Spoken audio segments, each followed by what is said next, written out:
your undivided attention. So, quote, the podcast explores the incredible power that technology has over our lives and how we can use it to catalyze a human future. We talked a little bit about that, and I really liked your episodes with Daniel Schmachtenberger, Tim Wu, the lawyer from Harvard, who kind of goes, or at least is a little bit more real about the code as law kind of movement. And then Kate Raworth with Donut Economics. Really, love those episodes. But then you mentioned the two infamous whistleblowers, Frances Haugen and Sophia Zhang. So again, like really, interesting people. And these are the only ones that I kind of saw from either my own self or researching. So maybe what have you, again, like learned most from, putting on the podcast, or maybe what is something you didn't expect? And one of the things that the name of my ebook is Tripping Over the Truth. So how do we kind of like, trip over our own biases and like cultural kind of framings, et cetera. So like, can you talk a little bit of maybe some truths that you have tripped over, not just as you as an executive producer, but you as a human, an individual, but then maybe, Tristan or, some of the other guests, et cetera. Asia.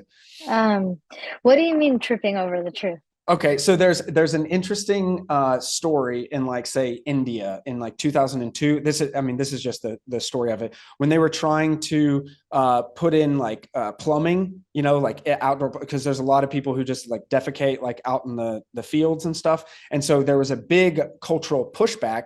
So once they put all the plumbing in, no one was using it, and they're like, well, how do we kind of get this, these people to do this? And so basically what they did was they brought in some psychologists or whatever, and they had one of them said, bring me around to where you guys go use the restroom. And everybody's like, no, we don't want to go over there, et cetera. And then so they finally go over there, and he basically had a cup of water and took a hair and put it in some stool and basically put it in the water and then swirled it around and asked people, would you drink this? And they're like, no. But then basically he asked, well, don't you guys like eat with your hands with flies? And he's like, basically the connection was that the flies that were on their stool were now on their food. And so they were effectively doing the same thing that they didn't want to drink the water with the stool in it, but they're eating stuff with the stool possibly. So the whole story is that there was a light bulb moment of this community that they like tripped over their truths that they had like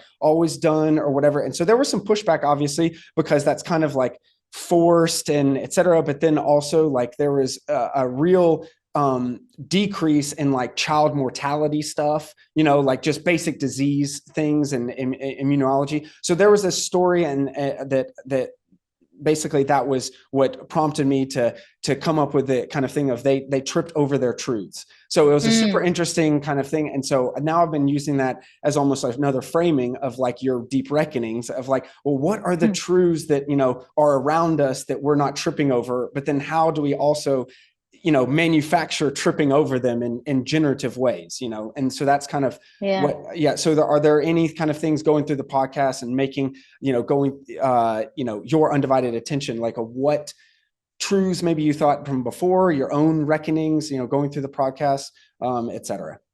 Yeah, I think the main, I don't know if this is like a truth that we are tripping over or like should trip over, but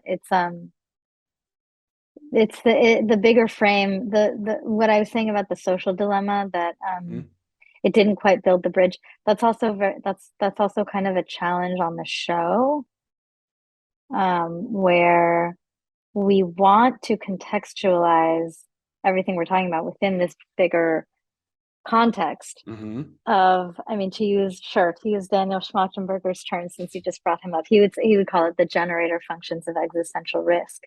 And yet we don't always appropriately do that. And partly it's because we're kind of learning, and partly it's because maybe we're nervous that if we zoom all the way out like that, we'll lose our audience, because our audience is like wants to know about tech.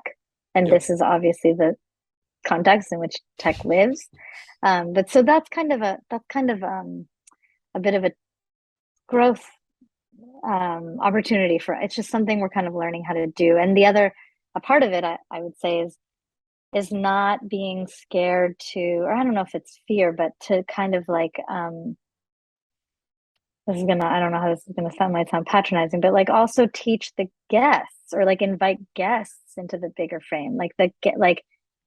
Tristan and Asa are, experts in their own right. And the guests are bringing some kind of expertise, but I'm always encouraging them to be reciprocal.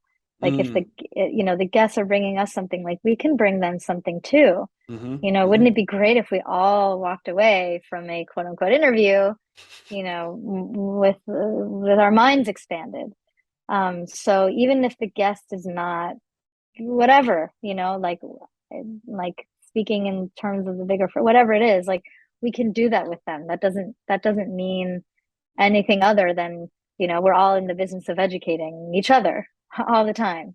So, yeah, Well, I that's, appreciate the yeah, honesty. I mean, that's really cool. yeah, It really kind of threads the needle of I guess taking some learnings from other things and then maybe being reflexive about it on your own. So I really appreciate it. But again, your undivided attention is the podcast, and I'll obviously put it in the show notes and stuff. So